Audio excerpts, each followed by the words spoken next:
speak with her. She's importunate, indeed distract. Her moods will needs be pitied. Let her come in. To my sick soul, as sin's true nature is, each toy seems prologue to some great amiss. So full of artless jealousy is guilt, it spills itself in fearing to be spilt. Where is the beauteous majesty of Denmark?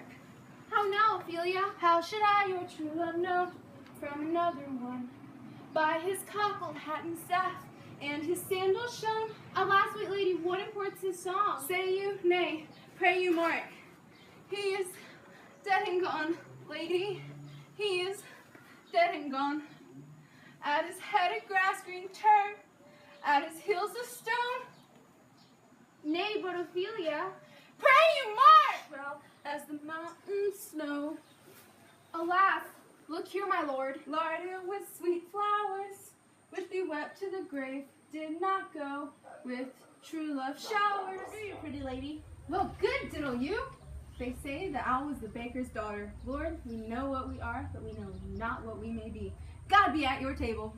Conceit upon her father. Pray, let's have no words of this. But when they ask you what that means, say you this. Tomorrow is St. Valentine's Day, all in the morning be time, and I am made at your window to be your Valentine. Then up to you rose and donned his clothes and dumped the chamber doors.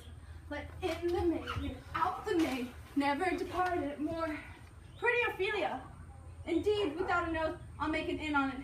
By Gis and by St. Charity, alack and fie for shame. Young men will do it if they come to it, by cock they are to blame. Quoth me before she tumbled me, you promised me to wed. He answers, so I would have done by yonder sun, and how thou must come to my bed. How long has she been like this? I hope all will be well. We must be patient, but I cannot choose but weep to think that we would lay him in the cold ground. My brother shall know of it, and I say thank you for your good counsel. Come to my coach. Good night, ladies. Good night, sweet ladies. Good night. Good night. This is the poison of deep grief. It springs all from her father's death, and now behold, O Gertrude, when sorrow comes, they come not single spice, but in battalions. First, her father slain. Next, your son gone. And he, most violent author of his own, just removed, the people muddied, thick and unwholesome in their thoughts and whispers. For good Polonius' death, and we have done but greenly, and hugger mugger to enter in him. Poor Ophelia, divided from herself and her fair judgment, without the which we are pictures or mere beasts. Last, and as much containing as all this, her brothers in secret come from France, feeds on his wonders, keep himself in the clouds, and wants not buzzers to infect his ear with be silent speeches of her father's death. Where necessity of matter be guard, will nothing stick one person to arraign, ear and ear. Oh, my dear Gertrude, this is like to a muttering peace in many places. Give me superfluous death. Attend!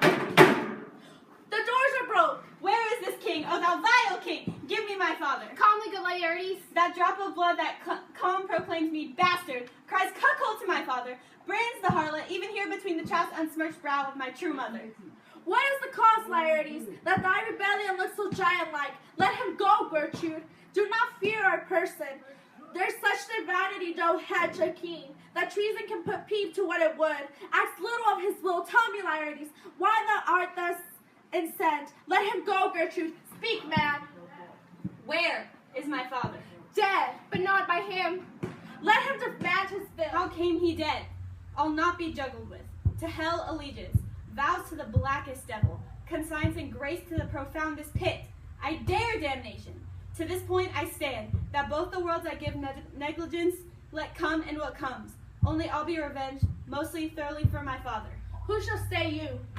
My will, not all the worlds, and for my means I'll husband them so well they shall go far with little. Good Laertes, if you desire to know the certainty of your dear fathers, is written your revenge, that sloopstick you will draw both friends and foe, winner and loser.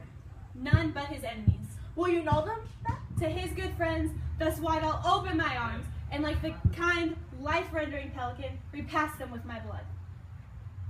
Why now you speak like a good child and a true gentleman, that I am guiltless of your father's death, and am not sensibly in grief for it. It shall as level to your judgment bear, as day does to your eye. Let her come in. How now? What noise is that? O heat, dry up my brains, tear 7 times salt, burn out the seed and virtue of mine eye. By heaven thy madness shall be paid, and wait till our scale turn the beam. O rose of May, dear maid, kind sister, sweet Ophelia! O heavens! It's possible a young maid's wits should be as mortal as an old man's life. Nature is fine in love, and where 'tis fine, it sends some precious instance of itself after the thing it loves. They bore him barefaced on the briar. Hey, nonny, nonny, hey, nonny. And in his grave rained many a tear. Fare you well, my dove. Hadst thou thy wits, and didst persuade revenge, it could not move thus. You must sing a down, and you call him a downa.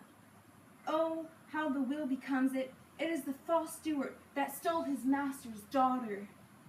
This nothing's more than matter. There's rosemary. That's for remembrance. Pray you, love, remember. And there's pansies. That's for thoughts. A document in madness, thoughts and remembrance fitted.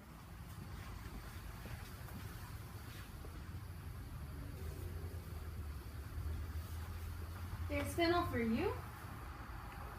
And combines. There's rue for you. And here's some for me. We may call it a herb of grace Sundays. Oh, you must wear it with your rue with a difference. There's a daisy. I would give you some violets, but they all withered when my father died. They say a maid a good end. For bonny sweet Robin is all my joy. Thought and affliction, passion, hell itself, she turns to favor and to prettiness. And will it not come again? And will it not come again? No, no, he is dead. Go to thy deathbed, he will never come again. His beard was as white as snow, all flaxen was his poll. He is gone, and we cast away a moan. God have mercy on his soul, and of all Christian souls, I pray, God by you.